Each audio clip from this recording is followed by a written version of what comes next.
Hello good morning student. तो कैसे हैं आप सभी लोग। मैं आशा करता हूं कि आप लोग काफ़ी बढ़िया होंगे। तो दोस्तों आज की इस नए वीडियो में हम लोग अध्ययन करने वाले हैं जैव प्रक्रम, यानी कि 10वीं में आपका बायोलॉजी का फर्स्ट चैप्टर है जैव प्रक्रम, जिसको अंग्रेजी में बोलते हैं हम लोग लाइफ प्रोसेस। ठीक, क्लियर।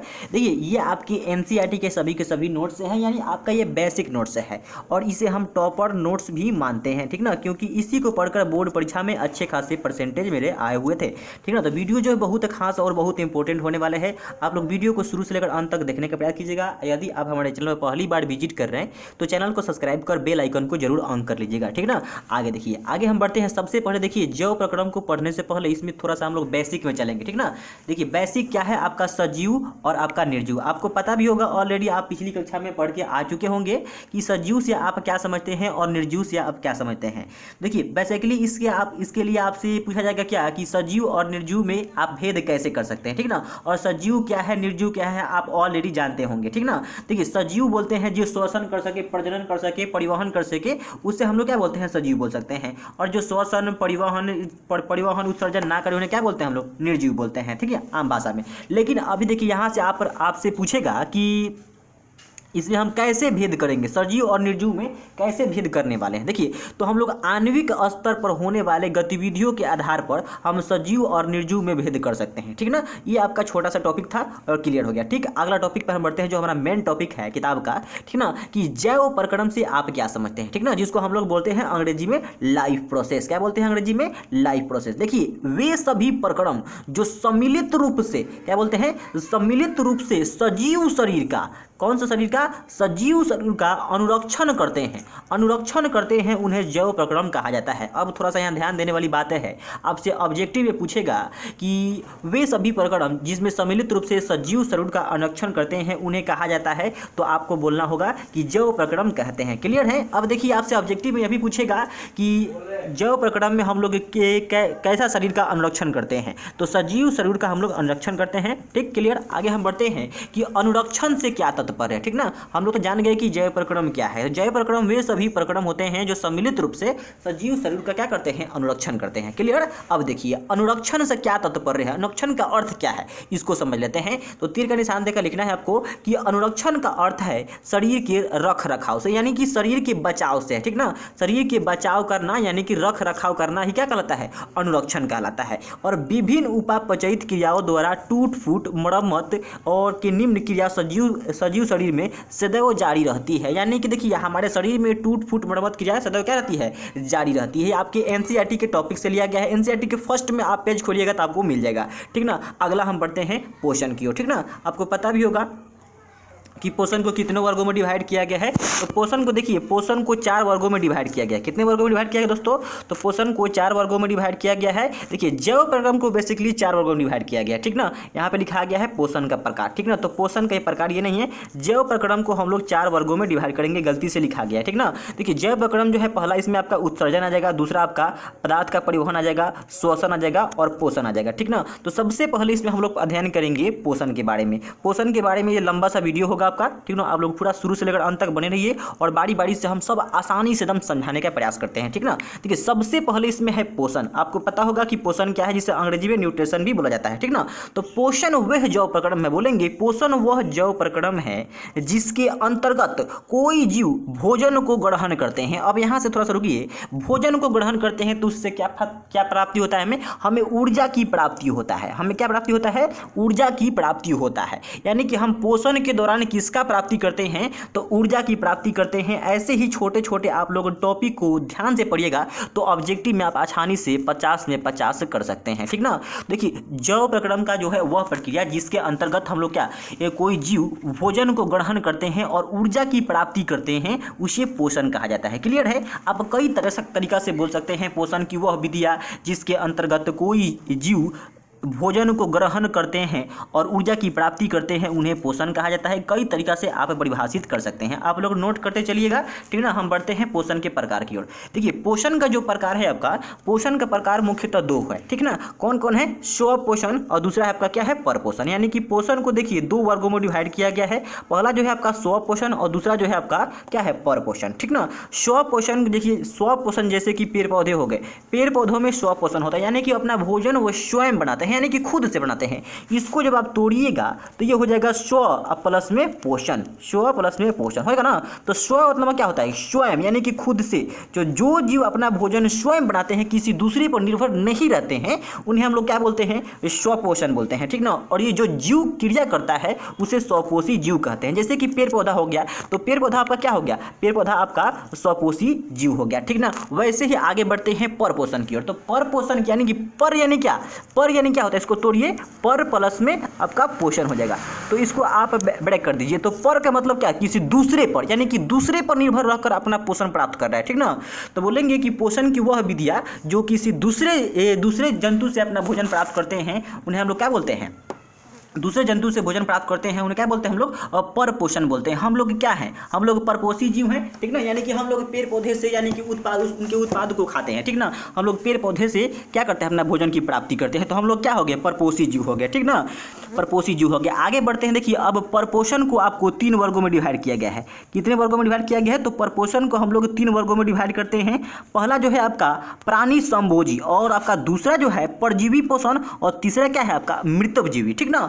प्राणी संभोजी कहने का अर्थ है कि इसमें प्राणी के समान जीव है जो भोजन करेगा, उसे प्राणी संभोजी जीव कहेंगे, ठीक ना। अपना या प्राणी संभोजी पोषण भी कहेंगे, ठीक ना। और जो परजीवी पोषण होता है, परजीवी पोषण के मतलब है कि ये जिस जीव के शरीर से भोजन की प्राप्ति करेगा और उसके बदले में उसे क्या करेगा, हानि पहुंचाएगा, ठीक ना। उससे बदले में क्या पड़ेगा, हानि पहुंचाएगा। आप अमरबेल का नाम सुने होंगे, अमरबेल, जिसको आप किसी पेड़ पौधे पर बिक देते हैं तो उससे अपना सभी पोषक तत्वों प्राप्ति कर लेता है और पेड़ को सूखने पर भी मजबूर कर देता है। तो क्या हुआ, एक प्रकार का परजीवी पोषण हुआ, ठीक ना। परजीवी पोषण हो गया, परजीवी पोषण प्राप्त करता है अमरबेल, ठीक। वही बात कर लेते हैं मृतपजीवी। मृतपजीवी का कहने का अर्थ है कि जो जीव मरे हुए जीव से अपना भोजन की प्राप्ति करते हैं, ठीक ना, और बदले में उसे हानि नहीं पहुंचाते हैं, उन्हें क्या बोलते हैं हम लोग, मृतपजीवी बोलते हैं, ठीक ना। आगे हम लोग बढ़ते हैं, इसी का हम लोग देख लेते हैं कैसे परिभाषा हम परिभाषित किए हैं, ठीक ना। तो आगे देखिए, सबसे पहले आपके सामने निकल के आ गया स्वपोषण, ठीक ना, ऑटोट्रॉफ इसको अंग्रेजी में बोलते हैं। देखिए पोषण की वह विधियाँ जिसमें कोई जीव स्वयं भोजन बनाते हैं, अर्थात अपने पोषण के लिए किसी दूसरे जीव पर निर्भर नहीं करता है, ठीक ना। यानी कि अपने पोषण के लिए दूसरे जीव पर निर्भर नहीं कर रहा है, उसे हम लोग क्या बोलते हैं, स्वपोषण कहते हैं, ठीक ना, स्वपोषण कहते हैं।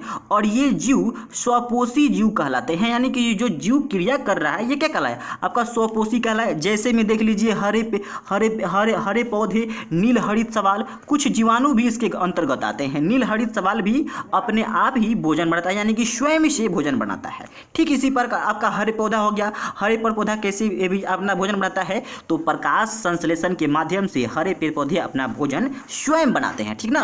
आगे हम बताएंगे कि प्रकाश संश्लेषण क्या है, काफ़ी इंपॉर्टेंट टॉपिक है आपके 10वीं को लेकर, ठीक ना। आगे बढ़ते हैं, आगे देखते हैं इसमें परपोषण क्या है। जैसे कि आपको पता है कि हम लोग पोषण को कितने वर्गों में डिवाइड किए हैं, 3 वर्गों में डिवाइड किए हैं, ठीक ना। प्राणी संभोजी, इसमें क्या है, पोषण का दूसरा प्रकार है परपोषण, ठीक ना। तो सबसे पहले परपोषण को देख लेते हैं कि परपोषण क्या है, ठीक ना। तो पोषण की वह विधि क्या है, पोषण की वह विधि जिसमें कोई जीव अपना भोजन स्वयं नहीं बनाते हैं, यानी कि अपना भोजन स्वयं नहीं बना रहे हैं, किसी दूसरे जीव से प्राप्त कर रहे हैं, ठीक ना। अर्थात अपने भोजन के लिए किसी दूसरे जीव पर निर्भर रहते हैं, यानी अपने भोजन के लिए दूसरे जीव पर निर्भर रहते हैं, उन्हें परपोषण कहा जाता है, ठीक ना। और ऐसे जीव परपोषी जीव कहलाते हैं, ठीक। आप ऐसे भी लिख सकते हैं, कई तरीक़ा से परिभाषा बन सकता है, ठीक ना। जैसे कि मनुष्य हो गया, जानवर हो गया आदि, ठीक ना। मनुष्य कैसा जीव है, तो मनुष्य आपका परजीवी पोषण करने वाला जीव है। ये अपना भोजन जो है खुद से नहीं बनाता है, बल्कि पेड़ पौधे के द्वारा जो भोजन बनते हैं उन्हीं का ये क्या करता है, उपयोग करता है, ठीक है। आगे बढ़ते हैं, आगे आपको पता है, ऑलरेडी मैं बता चुका हूँ कि पोषण के कितने विधि, परपोषण की कितने विधियाँ हैं, तो परपोषण के भी 3 विधियाँ हैं। कितना है, परपोषण के भी 3 विधियाँ हैं। पहला आपका क्या है, परजीवी पोषण, ठीक ना। तो एक बार इसका परिभाषा को हम लोग देख लेते हैं कि परपोषण की वह विधि जिसमें कोई जीव किसी दूसरे जीव के शरीर पर रहकर, यानी कोई जीव जो है किसी दूसरे जीव के शरीर पर रहकर अपना भोजन क्या करता है, प्राप्त करता है, तथा बदले में उसे हानि पहुंचाता है, ठीक ना, हानि पहुंचाए, उसे क्या बोलेंगे, परजीवी पोषण बोलेंगे। यानी कोई जो किसी जीव के शरीर पर रहकर अपना भोजन की प्राप्ति कर रहा है और बदले में उसे क्या कर रहा है, हानि पहुंचा रहा है, ठीक ना। जैसे कि आप देख लीजिए अमरबेल हो गया, मलेरिया के जीवाणु हो गया, प्लाज्मोडियम, ये सभी के सभी जैसे कि किसी जीव के शरीर पर रहते हैं और बदले में उसे क्या करते हैं, हानि पहुंचाते हैं। ये क्या कहलाया आपका, ये आपका कहला गया परजीवी पोषण, ठीक ना। तो अमरबेल का हो गया, आप देखे होंगे पीला पीला होता है, लड़छा लड़छा इससे रहता है, जिस पौधे पर बिक दीजिएगा उसको पूरा छाप लेगा और उसका सभी पोषक तत्व अपने रूप में ग्रहण कर लेगा और पेड़ को सूखने पर भी मजबूर कर देगा। ठीक, आगे बढ़ते हैं। अगला हमारा है मृतप जीवी, ठीक ना। मृतप जीवी को आसानी से हम लोग समझ सकते हैं, ठीक ना। देखिए परपोषण की वह विधि क्या है, परपोषण की वह विधि जिसमें कोई मरे हुए जीवों से अपना भोजन की प्राप्ति करता है, मरे हुए जीव के शरीर से अपना भोजन की प्राप्ति करता है, उसे हम लोग क्या बोलते हैं, मृतप जीवी बोलते हैं, यानी मृतप जीवी पोषण कहते हैं। और ऐसे जीव मृतप जीवी कहलाते हैं। यानी कि कोई जीव जो है जैसे कि मान लीजिए कि कोई जीव मर गया है और कोई जैसे कि चींटी हो गया, गीध हो गया, उसको जाकर अपना भोजन की प्राप्ति कर रहा है और बदले में उसे हानि नहीं पहुंचाता है, तो इस प्रकार के हम लोग पोषण को कैसे बोलते हैं, इस प्रकार के हम लोग बोलते हैं मृतप जीवी पर पोषण बोलते हैं। क्लियर है। जैसे में एग्जाम्पल में हो गया चींटी हो गया, मरे हुए जीव जंतु को खाता है, ठीक ना, गीध हो गया, कवक हो गया, ये सभी के सभी कैसा है, आपसे एग्जाम्पल से ही प्रश्न पूछे जाएंगे, तो ये सब मृतप जीवी के उदाहरण है। ठीक, आगे बढ़ते हैं। अगला इसमें आपका है प्राणी संभोजी। प्राणी के मतलब क्या है कि ये प्राणी की समान भोजन कर रहा है ना, यानी कि प्राणी की समान भोजन करने वाले जीव को हम लोग क्या बोलते हैं, प्राणी संभोजी बोलते हैं, ठीक ना। देखिए इसका परिभाषा क्या हो सकता है, पोषण की वह विधि, ठीक ना, पोषण की वह विधि जिसमें जीव प्राणी के समान भोजन ग्रहण करते हैं, यानी कि प्राणी के जैसा भोजन ग्रहण करते हैं, उन्हें प्राणी संभोजी पोषण कहते हैं, ठीक ना। और ऐसे जीव प्राणी संभोजी कहलाते हैं, ठीक ना। और ऐसे जीव कैसे कहलाते हैं, प्राणी संभोजी जीव कहलाते हैं, जैसे कि मनुष्य हो गया, कुत्ता हो गया, सियार हो गया, ईटीसी, ये के सभी जो है प्राणी के समान भोजन ग्रहण करते हैं, ठीक ना। आगे बढ़ते हैं। आगे देखिए, आगे आपका है कि पोषण के विधियों के आधार पर जीवों का प्रकार, यानी कि पोषण के विधियों के आधार पर जीवों को कितने वर्गों में डिवाइड किया गया है। देखिए सबसे पहले आपका आएगा उत्पादक, ठीक ना। उत्पादक क्या होता है इसको जरा समझ लेते हैं एकदम अच्छी तरीका से, ठीक ना। देखिए सबसे पहले है इसमें कि उत्पादक, जैसे कि हरे पेड़ पौधे हो गए, नील हरित सवाल हो गया। हरे पेड़ पौधे देखिए अपना भोजन जो है प्रकाश संश्लेषण के माध्यम से क्या करते हैं, बनाते हैं, तो बस उसी बात को इसमें दोहरा रहा है, ठीक ना। तो वे जीव जो अपना भोजन जो है स्वयं बनाते हैं, ऑलरेडी हम लोग स्वपोषण में पढ़ चुके हैं, उसी को बोलते हैं उत्पादक, ठीक ना। तो वे जीव जो अपना भोजन स्वयं बनाते हैं, अर्थात अपने भोजन के लिए किसी दूसरे जीव पर निर्भर नहीं रहते हैं, यानी अपने भोजन के लिए किसी दूसरे जीव पर निर्भर नहीं रहते हैं, उन्हें हम लोग क्या बोलते हैं, उन्हें हम लोग उत्पादक कहते हैं, ठीक ना। वह जो है उत्पादक कहलाता है। और जैसे कि हो गया हरे पेड़ पौधा हो गया, नील हरित सवाल हो गया, ये सभी के सभी क्या है, उत्पादक हैं। आगे समझते हैं। आगे देखिए दूसरा आपका है वे जीव जो अपना भोजन के लिए उत्पादक को ग्रहण करते हैं, उन्हें शाकाहारी कहा जाता है। यानी जो उत्पादक को ग्रहण करते हैं उन्हें हम लोग क्या बोलते हैं, शाकाहारी। जैसे कि बकरी हो गया, गाय हो गया इत्यादि, ये सभी के सभी जो है उत्पादक को ग्रहण करते हैं, ठीक ना। आगे बढ़ते हैं। आगे आपका है क्या, मांसाहारी, ठीक ना। आगे आपका है मांसाहारी, ये शब्द से ही परिचित है आप लोग, मांसाहारी यानी कि इसमें मांस खाने वाले जीव होंगे। वैसा जीव जो अपना भोजन के प्रति दूसरे जीवों को मार कर खाते हैं, ठीक ना, उसे हम लोग क्या बोलते हैं, मांसाहारी जंतु कहते हैं, ठीक ना। जैसे कि शेर हो गया, बाघ हो गया, ये सभी के सभी कैसा जीव हैं, ये सभी के सभी मांसाहारी जंतु हैं, ठीक ना। आगे बढ़ते हैं। आगे है सर्वाहारी। सर्वा इसको तोड़िए, सर्वा प्लस में हारी, यानी कि ये सब कुछ खाने वाले जीव हैं, ठीक ना, सब कुछ। वे जीव अपने भोजन के लिए सभी जीवों को खाते हैं, उन्हें सर्वाहारी जंतु कहा जाता है। जैसे कि मनुष्य हो गया, कुत्ता हो गया इत्यादि, ये सभी के सभी जीव को अपने भोजन के प्रति खाते हैं, ठीक ना। आगे बढ़ते हैं। आगे देखिए इसमें है आपका अपमार्जक से आप क्या समझते हैं। देखिए एक आपका आएगा अपमार्जक आपका केमिस्ट्री में, तो उसका मतलब अलग होगा, यहाँ पे अपमार्जक का मतलब दूसरा है, ठीक ना। तो वे जीव जो मरे हुए जीवों को खाते हैं। वे जीव जो मरे हुए, ठीक ना, मरे हुए जीवों को खाते हैं उन्हें अपमार्जक कहा जाता है। जैसे कि चींटी हो गया, गीध हो गया, ये सभी के सभी क्या हैं, अपमार्जक है, यानी कि ये मरे हुए जीव जंतु से अपना भोजन प्राप्ति कर रहे हैं। अगला इसमें देखिए आपका क्या है, अगला इसमें आपका है अपघटक। क्या है दोस्तों, तो अपघटक है। तो वे जीव जो मरे हुए जीवों का शरीर का अपघटन करते हैं, यानी जो जीव मर गया है, वो जीव मर गया है उन जीवों के शरीर का अपघटन करते हैं, उन्हें अपघटक कहा जाता है। जैसे कि कवक देख लीजिए, जीवाणु देख लीजिए, ये सभी के सभी क्या है, अपघटक है, यानी कि अपघटक करके उसे मिट्टी में मिला देते हैं मरे हुए जीव को। ठीक, आगे समझते हैं हम लोग सूक्ष्म जीवों में पोषण। ठीक ना, सूक्ष्म जीवों में पोषण, आखिर सूक्ष्म जीवों में पोषण कैसे होता है। ठीक ना, देखिए प्रायः सूक्ष्म जीव का जो शरीर होता है एक कोशिका का बना होता है। क्या होता है, एक कोशिका का बना होता है और इनका पूरा शरीर वातावरण के संपर्क में होता है। एक कोशिका का बना है तो ये इनका पूरा शरीर क्या होगा, वातावरण के संपर्क में होगा।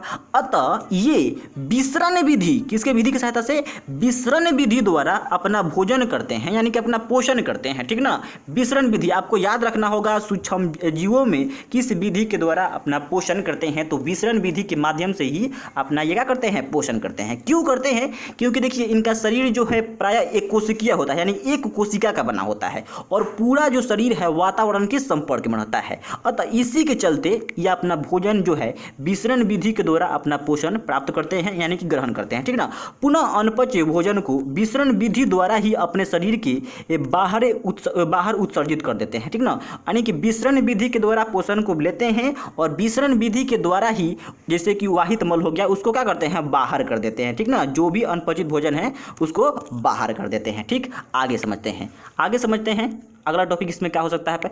जैसे कि देख लीजिए इसमें अमीबा हो गया। ठीक ना, जैसे कि अमीबा अपने कूटपाड की सहायता से भोजन को क्या करता है, अंतर्ग्रहण करता है और भोजन राजधानी का निर्माण करता है। ठीक ना, और फिर उस पर पाचक रसों का स्राव कर भोजन का पाचन करता है।